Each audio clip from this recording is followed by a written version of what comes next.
Hello hi kitchen spicy and రెసిపీకి స్వాగతం. ఈ మధ్య ఈ వర్షాలు ఏందిరా బాబు ఆపకుండా పడతానే ఉన్నాయి. కుక్క నక్క పెళ్లి చేసుకుంటే వర్షాలు పడుతున్నాయి అన్నట్టు అలా రోజు పెళ్లి చేసుకుంటున్నాయి ఏంటి అయ్యి. సరే, ఇప్పుడు ఈ విషయం ఏంటంటే వర్షాలు పడేటప్పుడు మనకి గుర్తొచ్చేది పల్లీలు బజ్జీలు. ఇవాళ పల్లీలు వేపుకున్నాము.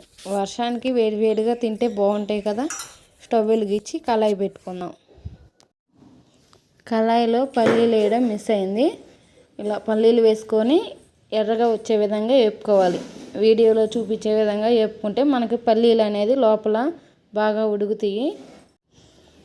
ఇలా వేపుకునేది పచ్చి పల్లీలే, ఉడకబెట్టిన పల్లీలు కాదు వేపుకునేది. పచ్చి పల్లీలు ఇలా వేపుకొని తినడం వల్ల మనకి నాన్ వెజ్ తిన్నారా అనే బలము పల్లీల వల్ల వస్తుంది. ఇలా ఉడికినాక కొంచెం ఉప్పు తీసుకొని నీళ్ళల్లో తడుపుకొని పైన జల్లుకుంటే మనకి ఉప్పుగా బాగుంటాయి పల్లీలు. ఉప్పు అంతా కలిసేలాగా 1 నిమిషం పాటు కలుపుకొని స్టవ్ ఆపేసుకుందాం. పల్లీలు రెడీ అయిపోయినాయి. మీరు అందరూ వీడియో చూస్తున్నారు కానీ లైక్ చేయట్లేదు, సబ్స్క్రైబ్ చేసుకోవట్లేదు. మీరు లైక్ చేసి సబ్స్క్రైబ్ చేసుకోండి, మీకు ఇంకా మంచి మంచి వీడియోలు వస్తాయి.